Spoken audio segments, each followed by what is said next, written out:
Mbunge wa Biharamulo Vijijini Ezra Chiwelesa ameipongeza bajeti ya ofisi ya waziri mkuu akisema inaleta matumaini mapya kwa wananchi, hasa kuondoa changamoto ya barabara mbovu vijijini ambazo zimekuwa zikikwamisha maendeleo kwa muda mrefu. Akizungumza na waandishi wa habari leo Aprili 8, 2026 katika viwanja vya Bunge, Ezra Chiwelesa amesema ubovu wa barabara umekuwa ukiathiri moja kwa moja utekelezaji wa miradi ya maendeleo ikiwemo ujenzi wa shule, vituo vya afya pamoja na huduma nyingine muhimu kwa jamii. Imeenda trilioni 1 na milioni 200. Kwa kuna ongezeko la takriban bilioni 200 kama 56. Kwa hiyo ni hela nyingi sana ambazo zimeongezwa. Kwa hiyo tunatarajia inaenda kukidhi matarajio ya wananchi, hasa kutengeneza barabara huko vijijini, kwa sababu bado kumekuwa na shida ya barabara vijijini. Na kama mkiangalia maeneo ya vijijini, hata bajeti za serikali, tunapojenga madarasa kule, upeleka simenti, unataka upeleke mabati, upeleke vifaa vingi vinatoka viwandani na vinatoka mijini, ili uvifikishe kule. Kama barabara ni mbovu, maana yake gharama inakuwa kubwa zaidi. Kwa hiyo tunashukuru pale serikali inapoyaona haya ikazidi kuwekeza kwenye ujenzi wa barabara za vijijini. Hiyo inatufungulia fursa kadhalika kwamba miradi inayotekelezwa kwenye maeneo ya vijijini itekelezwe kwa bajeti nzuri, lakini wananchi waweze kupata huduma, na hata wanaolima sasa mazao kule ya kuja kuleta mijini huku walime mazao yao yakafuatwa huko vijijini, yanunuliwe kwa bei ambayo ni nzuri, hatimaye na wao waweze kuona faida ya kufanya kilimo. Nadhani kitu kingine ambacho niliongelea baada ya hapo, niliongelea habari ya vyumba vya madarasa. Nakumbuka tunajua kwamba maelekezo ya serikali ni kwamba elimu ya sekondari kidato cha kwanza mpaka cha 4 ni elimu ya msingi kwa sasa. Kwa hiyo moja ya ajenda kubwa ambayo tunayo mwakani, tutakuwa na wahitimu wa darasa la 7 wenye madarasa mawili. Darasa la 7 wenyewe, lakini na walioko darasa la 6 wanaoenda na huu mtaala mpya. Kwa hiyo nikajaribu kuiomba serikali na kuikumbushia kwamba ijaribu kuliona hilo, wajipange, tuone wanaendaje. Sababu kazi yetu si ni kuwakumbusha. Muda utakapofika tukianza kuulizana kwa sababu ya muda, kama halijawekwa kwenye bajeti hii, maana yake inabidi iwekwe kwenye bajeti ijayo. Sasa bajeti ijayo ya 27 28, maana yake tutakuwa na miezi 6 tu, kwamba inaanza kutekelezwa mwezi wa 7 mwaka 2027, halafu mwezi wa kwanza watoto wanatakiwa waingie madarasani form 1. Sasa una form 1 wa aina mbili, waliomaliza darasa la 7 na wala la 6. Kwa hiyo watu watakuwa ni wengi, lakini ile ni kama gap fulani ambayo linakuja kwa pamoja. Kwa hiyo lazima serikali ijue jinsi ya kudili nalo.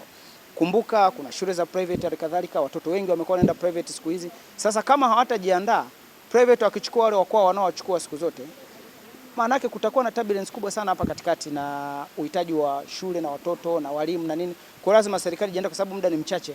Kama huifanyi katika bajeti hii, ukategemea uifanye kwa miezi 6 ijayo kwenye bajeti nyingine mpya, wakati watoto wanatakiwa wawe mashuleni, itakuwa issue kidogo. Ndio maana nikasema waliangalie, sababu tutahitaji madarasa zaidi ya 25,756 kama darasa moja inabeba wanafunzi 60, lakini standard inabidi wawe 40. Bado tufanye estimate ya juu 60. Kwa yote hiyo lazima tuone maandalizi ya mapema, tusiende kusumbua wananchi na kusumbua wazazi na halikadhalika wale watoto kuwasumbua, kwa sababu watakapokuwa wengi, influx inakuwa kubwa, hatimaye itakuja kuleta shida kwa pale.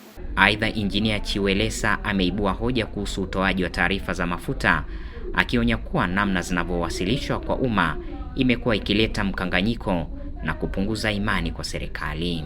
Swala la mafuta, kama umenisikiliza vizuri, mimi was so bitter na wale watu wanaotoa taarifa za serikali. Unajua lazima watu wanapokuwa wanatoa taarifa kwa umma, sisi wanasiasa na wabunge na wengine tunapotoa taarifa kwa umma, hawa Watanzania ndio waajiri wetu. Sipomweleza vizuri, kesho anajua ulinidanganya wakati wa uchaguzi akuchague.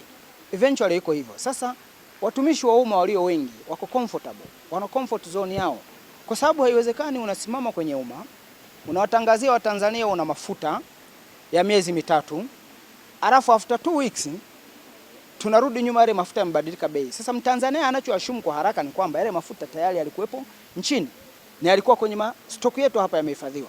Sasa ukimwambia yamebadilika bei for more than 1000, unamwambia kuna vita inaendelea, wakati ulishamwambia kuna mafuta yalikuwepo hapa, kidogo anaona ni kama kuna dili imechezwa. Na sisi ni wabunge tunaowakilisha wananchi, hatuwezi kusikia wananchi wanalalamika na wametutuma hapa. Tuko hapa kwa ajili yao. Basically wangekuja wote wa Tanzania hapa milioni 62, lakini wanachagua sisi wachache tunakuja hapa.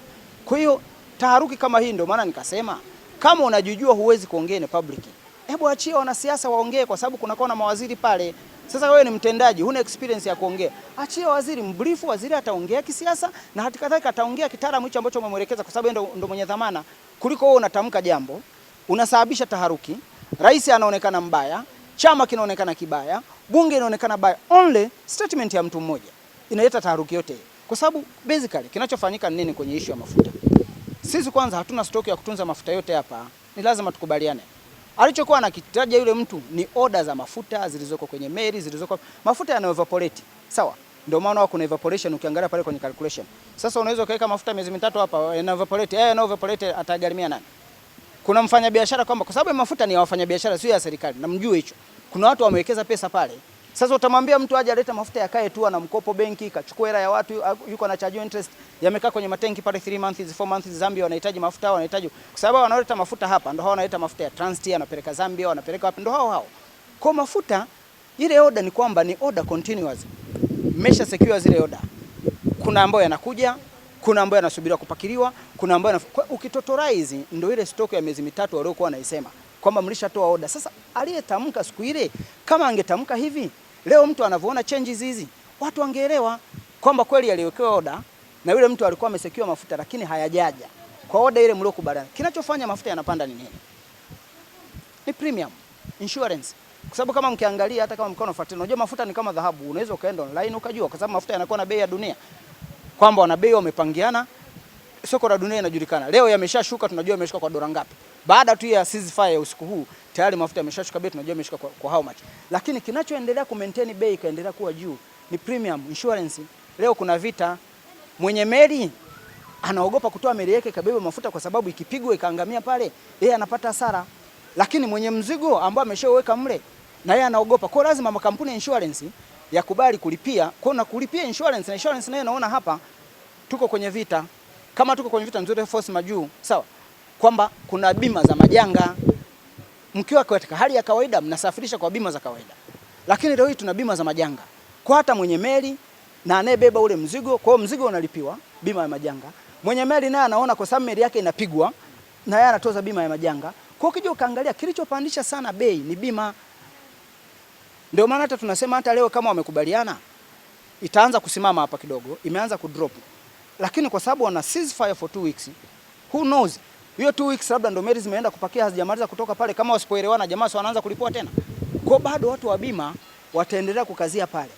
Ila baadaye stabilization ikiwepo, watu wakaona ni salama, bima zikishuka na mafuta yatashuka bei.